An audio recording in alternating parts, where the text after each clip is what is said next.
पूरे झारखंड के सीएचओ यानी सामुदायिक स्वास्थ्य पदाधिकारी आज नेपाल हाउस सचिवालय के सामने धरना और घेराव कर रहे हैं। आपको ये हम दृश्य दिखलाना चाहेंगे। पहले अपने कैमरा पर्सन से कहेंगे कि जो जगह है वो बता दें। यह नेपाल हाउस सचिवालय है और यहीं पर स्वास्थ्य विभाग का जो सचिवालय है वो यहाँ पर काम करता है। और राज्य भर से जो सामुदायिक स्वास्थ्य पदाधिकारी हैं जो ड्यूटी करते हैं हेल्थ एंड वेलनेस सेंटर में, वो आज यहाँ पे घेराव करने के लिए आए हुए हैं। अपनी अपनी जो मांग है उस मांग को लेकर के आप देखिए एक दीदी हैं जो बच्चे के साथ आई हैं। पहले इन्हीं से बात करते हैं। दीदी ये बताइए कहाँ से आई हैं आप? सिमडेगा। सिमडेगा से आई हैं। किन मुद्दों को लेकर आप घेरने के लिए पहुंचे हैं आज सचिवालय, फिर कल स्वास्थ्य मंत्री, फिर परसों मुख्यमंत्री? हमारा पहला पॉइंट तो पोस्ट क्रिएशन को लेके है। उसके बाद है बहुत जगह इंसेंटिव नहीं मिला हुआ है, बहुत जगह हमारे सीएचओ के साथ दुर्व्यवहार होता है। यही सब मुद्दा सब लेके आए हम लोग। दुर्व्यवहार किस तरह का होता है? दुर्व्यवहार बोलने से अकेले अकेले कहीं पर ड्यूटी है उनको 2-2 सेंटर दिया जा रहा है, कभी कभी सीएचसी वगैरह में नाइट ड्यूटी दिया जा रहा है, कोई सिक्योरिटी नहीं है।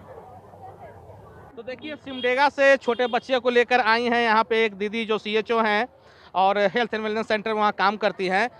महिलाओं की संख्या काफ़ी है, चूँकि राज्य भर की जितने जो सामुदायिक स्वास्थ्य पदाधिकारी हैं उनमें अधिसंख्य संख्या जो है वो महिलाओं की है। और यही वजह है कि महिलाएं अभी प्रदर्शन में सबसे अधिक पहुंची हुई हैं। निवेदिता हैं, इनसे हम बात करते हैं। निवेदिता जी इधर आइए थोड़ा सा। ये बताइए किन मुद्दों को लेकर आप लोग आंदोलन कर रहे हैं और अभी तक नतीजा क्या रहा? हम लोग क्योंकि हम लोग रूरल एरिया में पोस्टेड रहते हैं, तो हमारे जितने भी स्वास्थ्य सामुदायिक पदाधिकारी हैं, ये लोगों का हम लोग को सेंट्रल से लेटर आया था कि हम लोगों को पद जो हम लोग का पोस्ट क्रिएट किया जाए। ये हम लोग की जो गाइडलाइन है, हम लोग आयुष्मान भारत से जुड़े हुए हैं, तो हम लोग की गाइडलाइन में ये साफ साफ लिखा हुआ है कि हम लोग का जो है पोस्ट एक बनना है जो हम एक स्टेट जो सरकार जो राज्य सरकार पर निर्भर करता है। तो उसके ऊपर हम लोग ने यहाँ पर बहुत बार यहाँ पे गुहार लगाई। हम एमडी साहब से बात कर चुके हैं, उन्होंने हमारी बात सुनने से इनकार कर दिया कि उन्हें चाहिए कि दूसरे राज्यों के स्पष्ट कोई भी गाइडलाइन अभी तक नहीं है। तो उसी के लिए जब ऊपर से जब आदेश है दिल्ली से कि आप कर सकते हैं, तो इसमें देरी क्यों अभी तक हम लोग का एक पद नहीं बना है।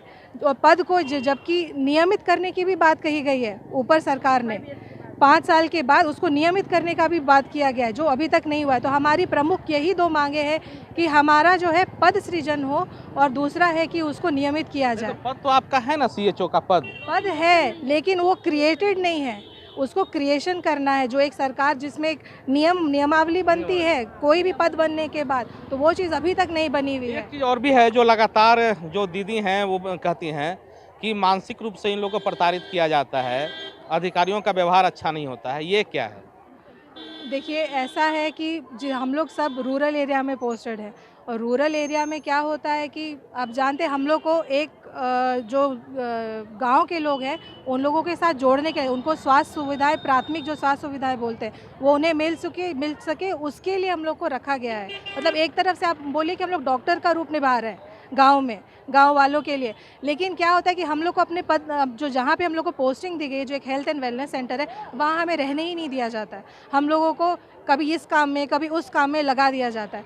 उसके साथ साथ एक और चीज़ है कि हमारे मानदेय, जो सबसे बड़ा हम लोग का अभी मुद्दा है, वो ये हो रहा है कि हमारे जो मूल मानदेय है उसके साथ एक हमारी प्रोत्साहन राशि को जोड़ दिया गया है।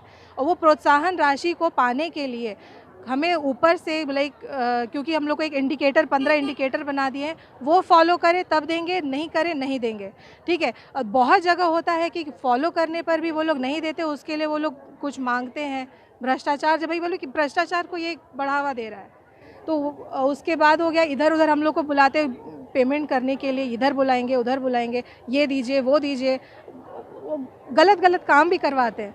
कब बोलना नहीं चाहिए, बट यहाँ पे बहुत सारे क्योंकि दूर दूर देश में सब मतलब एकदम गांव इलाके में है, वहाँ कोई सुरक्षा की सुविधा नहीं है, अकेले वो लोग वहाँ रहती है।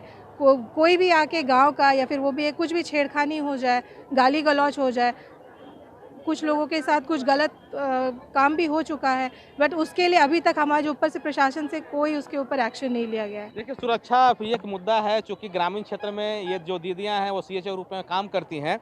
और एक और जो मुद्दा है वो मुद्दा ये है कि इन लोगों का जो सेवा है वो नियमितीकरण नहीं हुआ है।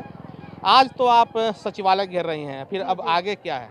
आगे हम लोग का कल स्वास्थ्य मंत्री को घेरने का इरादा है, नहीं प्लान है, और फिर उसके बाद हम मुख्यमंत्री को घेरेंगे। और तभी अगर कुछ नहीं हुआ, क्योंकि देखिए अभी हम लोग ने 27 तारीख को हम लोगों ने एमडी साहब का घेराव किया था अपनी इन्हीं मांगों को लेके, जिन्होंने हमारी बातें मानने साफ साफ इनकार किया। तो हम लोग 30 तारीख से ऑनलाइन हड़ताल पर थे।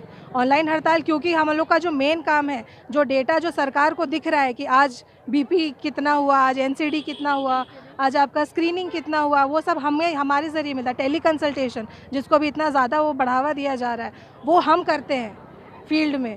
तो जब उसको नहीं, वो उसी को हम लोगों ने 30 तारीख से बाधित किया हुआ था। लेकिन उसके बाद भी जब हम देख रहे हैं कि हम लोग का वेतन रोक दिया गया ये सिविल सर्जनों द्वारा, तो फिर उसके बाद हम लोगों ने आज ये निर्णय लिया कि अभी हम 3 दिन के लिए ये घेराव करेंगे और हम पूरी तरह से जो हमारा काम है फील्ड में उसको हम बाधित रखेंगे। यदि अगर हमारी बात मुख्यमंत्री से भी अगर नहीं बनती है तो हमें मजबूरन पूर्ण हड़ताल पर जाना पड़ेगा। तो देखिए, आंदोलन की पूरी रूपरेखा तैयार है सीएचओ का।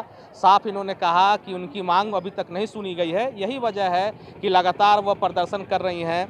आज नेपाल हाउस सचिवालय का घेराव है, कल स्वास्थ्य मंत्री बन्ना गुप्ता के आवास को घेरा जाएगा और फिर उसके बाद अगले ही दिन स्वास्थ्य मंत्री के बाद मुख्यमंत्री के आवास का घेराव का कार्यक्रम है। अगर उसके बाद भी इनकी मांगें नहीं मानी जाती है तो अनिश्चितकालीन पूर्ण हड़ताल की घोषणा भी इन्होंने की है। कैमरा पर्सन परमानंद के साथ उपेंद्र, ईटीवी भारत, रांची।